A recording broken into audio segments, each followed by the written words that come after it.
Can't afford a graphic designer to create all of your social media images for you? In this video, I'm going to show you how you can do it all yourself so you can save time and money. I'm Amanda from amandava.online, your source for virtual assistant tips and tricks. Subscribe to my channel and hit that bell so you get notified every time I post a video on Tuesdays. If you're just starting out in business and can't afford to bring on a team member to create beautiful images for you, by the end of this video, you'll know how to do exactly that using a free online program.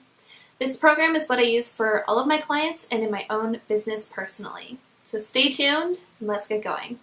Step one is to set up a free Canva account. And free, they do have a business account which you can upgrade to for a couple dollars a month.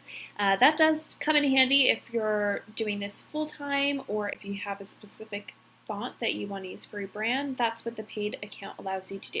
So very easily you can sign up with Facebook, with your Google, or you can do it with your email. So you just want to go to canva.com and set it up there. Step number two is to upload your images and start editing. So let's jump over my screen again and I'll show you what we can do with photos and creating quote text. Okay, so now that you have your free Canva account and you're all logged in, I'm going to show you how to make an image post and a quote post for Facebook. Now these design tips apply to any dimension that you use. So whether you're doing Facebook or Instagram or Pinterest, this is an easy way of doing it. So for the sake of this video, we're going to focus on Facebook post size. Now, one of my biggest tips is to utilize the templates that Canva's already created for you. Choose 2 or 3 that really suit your brand and customize them. So if you are on the free account, you can change the fonts easily and all that, but if you decide to upgrade to the business plan for a couple dollars a month, you can upload your own business font as well, which is very helpful. But again, you can use any of these templates for what you're doing, basically, and just changing the fonts around. You know what I mean. So I'm going to use this one as an example. And there's a couple things I'm going to show you. So first off, when you click on this, you can see that even though these are different sizes and different fonts, they are grouped together. And what's great about that is that means they move in tandem together. So they scale up and down quite nicely, which is wonderful. The way to ungroup those things would be to highlight them and click ungroup, and now they are separate entities.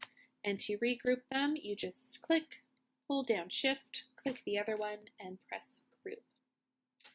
Now the other thing I'm going to show you is you can see that there's this pink or purple grid that shows up.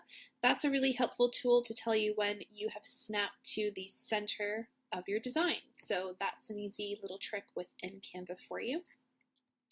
The next thing I'm going to show you is this sneaky photo. So as you can see, this photo reads as quite a deep and moody feel to it. Like it has a very dark filter on it, but if you go here, you can see that no filter has been applied. And the way that you achieve that is the background color, which is really fun. So right now it's black, which gives it that dark and moody, which allows the white text to really pop. And if I change that to white, you can see it's light and airy now, and it's a little bit harder to read, not too much, but something to consider. And the way that they've done that to allow it to bleed through to the photo is the actual photo's transparency has been knocked down to 85. So what transparency is you can make the photo completely disappear and completely solid. So none of the background is now showing through. So they had it at 85, and that way it shows through just a tiny bit. So, oops, it just automatically moved to the next little hint. I'm going to keep it on black. And the next thing is this photo. If you didn't like the way that it was positioned, you can easily just click the crop and you can move it around. You can see there's more of the image than what we're initially seeing, and you can make it much bigger, and that is how you crop them. Okay, so that was some very simple tips, tricks, walkthrough on that template. One last thing I'll show you is if you go over to the Elements section, you can grab any of these. Shapes is really useful. This is one way that you can make fonts or your text really stand out is you put this here, make sure it's centered, change the color of this to, let's say, a gray. Position, right now it's covering up everything. It's on top of everything.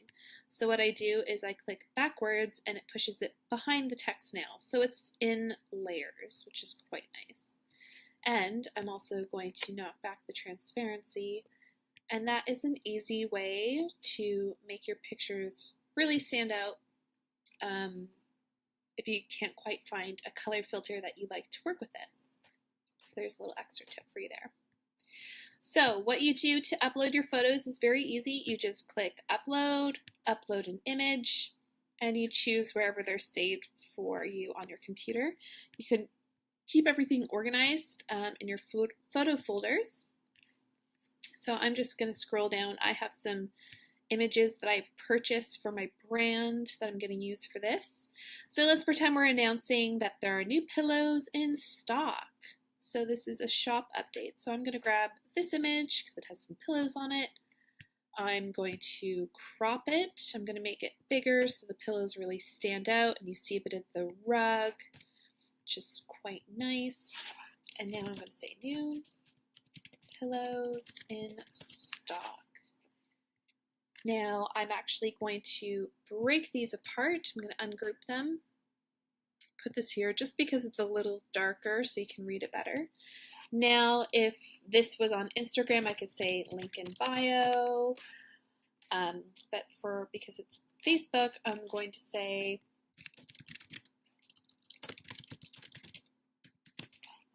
link to shop. There we go. Another thing you can do is move this around.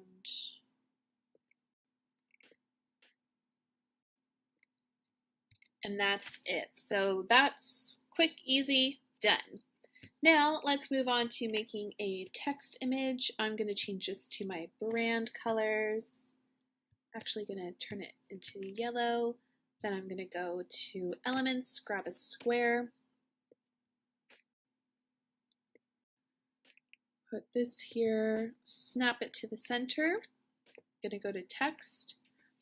I could use my own branded font if I want, but I'm actually just going to quickly steal this. So I click this element, press copy, drag it down here, change the color so we can read it. And now I'm just going to put in a quote. So don't quit your daydream. And I'm going to make all the font move to the left. I'm going to pull that over.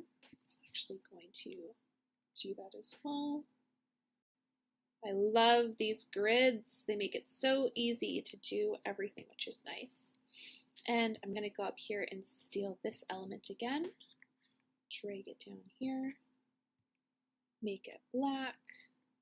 And this is where you could put, say someone actually said this quote and you know who you're referencing. If not, you can just put your website. So let's do that there. Again, make the font stick there. And you can see that line guide, the dotted line tells me it's lined up with the font above, which is very nice and helpful. And then I'm going to go here and I'm going to type in the word line to find a line element. So here we go. Let's put that in black as well. Now, something to know with Canva, if you think that line is too thick, doing this and doing this, that just makes some really crazy things happen to the line. So the best thing that I have found is to just use the corner, get it to the thickness that you want it to be, and then make it the size that you want it to be. So I'm going to try and line that up with the end of the M there. And I'm just going to fiddle with the spacing a little bit. And there we go. So the next part, which is kind of jumping ahead to another step, is downloading. So you would choose the style that you want, JPEG or PNG, and if you need a transparent background or not.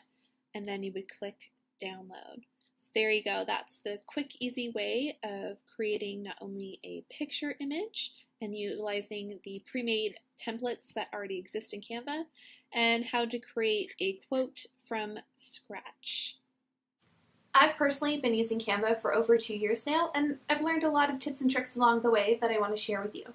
So I've created a free guide that you can grab from the link in the description box below. Step number 3 is to download your image you just created and upload it to schedule it out so everybody that follows you can see it. Now, if you don't know how to do that, stay tuned for next week. In that video, I'm going to show you how to create an editorial calendar and stay organized for scheduling a week to a month in advance of posts. Step number 4 is don't overthink it. Stay true to your brand and yourself and keep your target audience in mind and you'll be fine. Now you know how to create beautiful images so you can stand out online. Don't forget to grab that free guide I created for you with the link down in the description box below. Also, if you want to join a community of entrepreneurs just like yourself, I have a Facebook page that you can go over and follow where you can stay up to date with virtual assistant tips and tricks so you know what's going on in the tech and trend world. If you like this video, let me know by liking it, subscribing to my channel, and commenting below with Canva love if this was helpful for you. Thanks so much for watching, and I'll see you next week. Bye!